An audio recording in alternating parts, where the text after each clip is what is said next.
बिस्मिल्लाहिर्रहमानिर्रहीम अस्सलाम वालेकुम।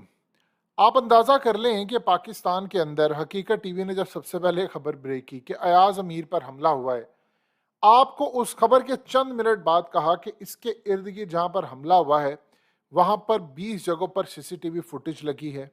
आपको बताया कि इर्द गिर्द तो छोड़िए, जहाँ से गाड़ी आई है सेफ सिटी कैमरास लगे हुए हैं पूरे शहर के अंदर।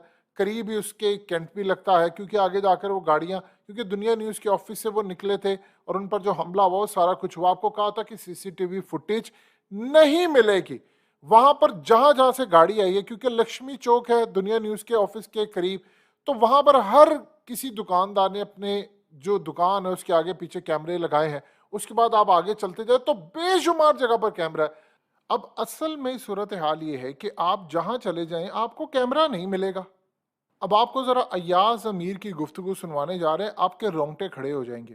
वो कह रहे हैं कि मैंने तकरीर की तो मुझे तकरीर करने के बाद एक मैसेज आता है और उस मैसेज के अंदर मुझे एक पैगाम दिया जाता है कि ठीक है, आपको समझाया था, आपने बात नहीं सुनी।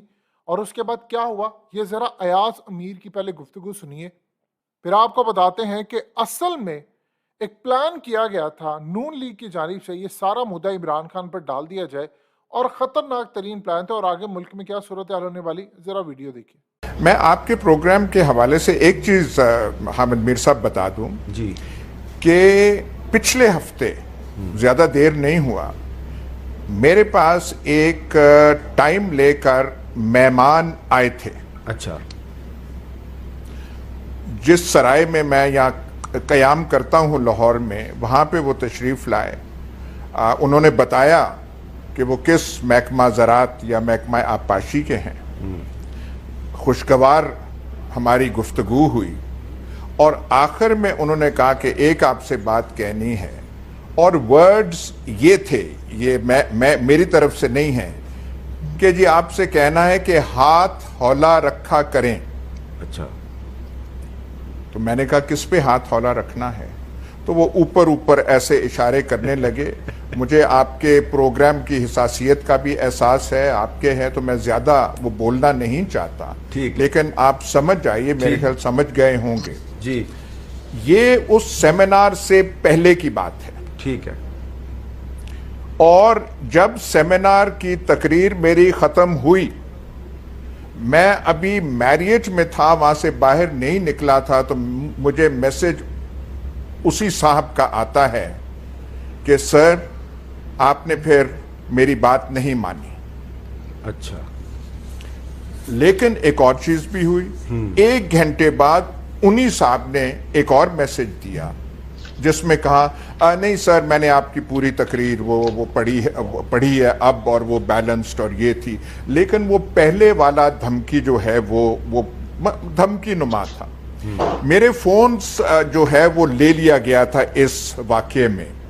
हमें जब परसों फोन्स वापस मिले तो वो सारे नंबर्स पुराने हमने वहां पे करे, तो पूरे फोन में एक नंबर गायब था उन साहब का, और वो मैसेजेस व्हाट्सएप से वो सिर्फ 2 या 3 मैसेजेस वो गायब थे। बस ये सिर्फ मैं आपके गोश्त गुजार करना चाहता था। ये तो आपने पूरी कौम के गोश्त गुजार कर दिया।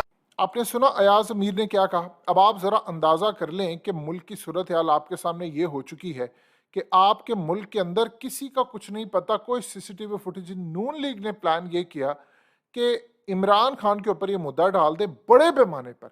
प्लान कुछ इस तरह किया कि ये कहा जाए कि चूंकि इसके ऊपर हमला हुआ है, यानी जो सूरत हाल पैदा हुई है, इमरान खान पर ताबड़तोड़ उन्होंने वहां पर खड़े होकर सामने तकरीर की और कहा कि आपको कब से शौक पड़ गया एक्सटेंशन का, आपको कब से हो गया ये वो। उसके बाद ये कहा जाए कि चूंकि इमरान खान ने इससे बदला लिया है, तो ये जो सारी की सारी सूरत हाल है वो इमरान खान की पैदा की है। अब आप जरा सोचिए कि इमरान खान उस वक्त क्या कर रहे थे, वो स्माइल पास कर रहे थे जब वो तकरीर हो रही थी। तो इमरान खान असल में अपनी गलतियां जो कौम के मफाद में है वो सुनकर ये कह रहे थे कि हाँ बिल्कुल ठीक हुआ आपने कहा। तो इमरान खान ने हमला करवाना था, कुछ करना था। ये असल में काम होता है राना सनाउल्लाह या फलाना ये वो इन लोगों का, कि आप खुद हमले करके दूसरों पर नाम डाल दे। अब यहाँ पर सिचुएशन बिल्कुल अलग है। यहाँ आपको ना सीसीटीवी फुटेज मिली है उनको, बल्कि क्लियरली पैगाम दिया गया। अब ये देखिए उनके मोबाइल नंबर से कहां पर गया, यानी उनके मोबाइल से वो मैसेज भी डिलीट हो जाता है, वो कॉल, वो नंबर, वो सारी चीज़ें। अब आप यहाँ से अंदाज़ा कर ले कि आपके मुल्क के अंदर सूरत हाल क्या पैदा हो रही है।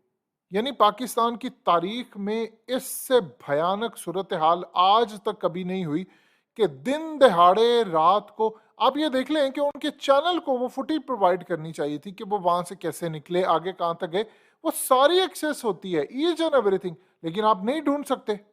अब अगली सूरत हाल ये है कि पाकिस्तान के अंदर जो मामला चल रहे हैं, देखिए एक ऐसी फिजा आपने कायम कर दी है पूरे मुल्क के अंदर कि लोग अब यानी उनको समझ ही नहीं आ रही आपका मुस्तकबिल क्या है। आप किसी से पूछे पाकिस्तान के अंदर आप इन्वेस्टमेंट करेंगे, आम बंदे छोड़े बाहर के इन्वेस्टर को, वो कहेगा मुझे पता ही नहीं है कल को मेरे साथ क्या हो जाए, मुझे को मारपीट कर चला जाए और उसकी फुटेज भी ना मिले। यानी वो करोड़ों अरबों रुपए का जो पैकेज था, वो जो कैमरे लगे हुए थे उनमें से किसी की फुटेज सामने ही नहीं आ रही। ये ऐसी सूरत हाल है जो आज से पहले पाकिस्तान में कभी देखने को नहीं मिली। और पाकिस्तान जिस लेवल पर जा रहा है, मुल्क की सूरत हाल जिस तरह जा रही है, आप उसका अंदाजा नहीं लगा सकते।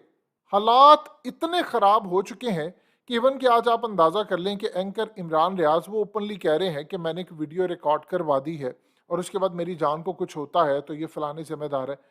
देखिए पाकिस्तान के लिए ये इतने बड़े पैमाने पर आप सोचें कि प्लान तरतीब दिया गया था कि पाकिस्तान के अंदर लोगों को लड़ाना है, पाकिस्तान के अंदर हालात खराब करने। आप सोच नहीं सकते कि 2-3 महीने में क्या हुआ। इमेजिन कर लें किसी भी वजह से अगर मुल्क के अंदर हालात, यानी आप सोच लें इंटरनेशनल सतह पर एक जंग छिड़ जाती है, अभी तो यूक्रेन का मामला है, किसी एक दूसरे मुल्क की जंग छिड़ जाती है तो 600 से लेकर 1000 रुपए तक खुदा न खासा पेट्रोल आ जाए। मिडिल ईस्ट में किसी मुल्क के साथ कुछ हो जाता है, आप बताइए आपका मुल्क सरवाइव कर सकता है?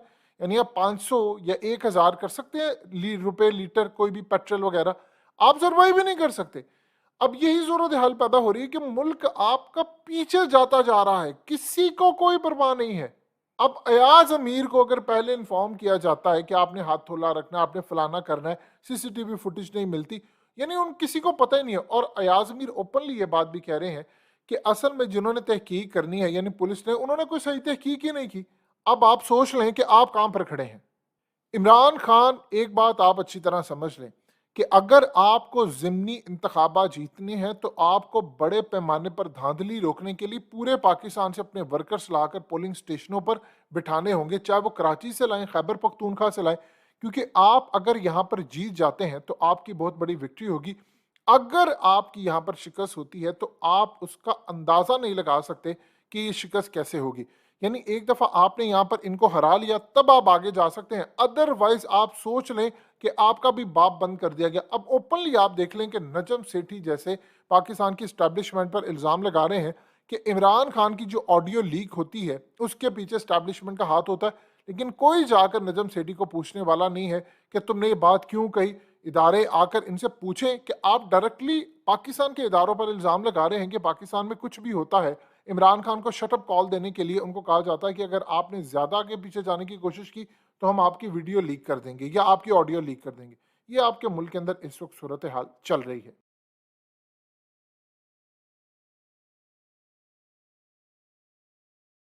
हकीकत टीवी को सब्सक्राइब करना मत भूलें, वीडियो को लाइक करें, शेयर करें और कमेंट सेक्शन में अपनी राय का इजहार ज़रूर करें।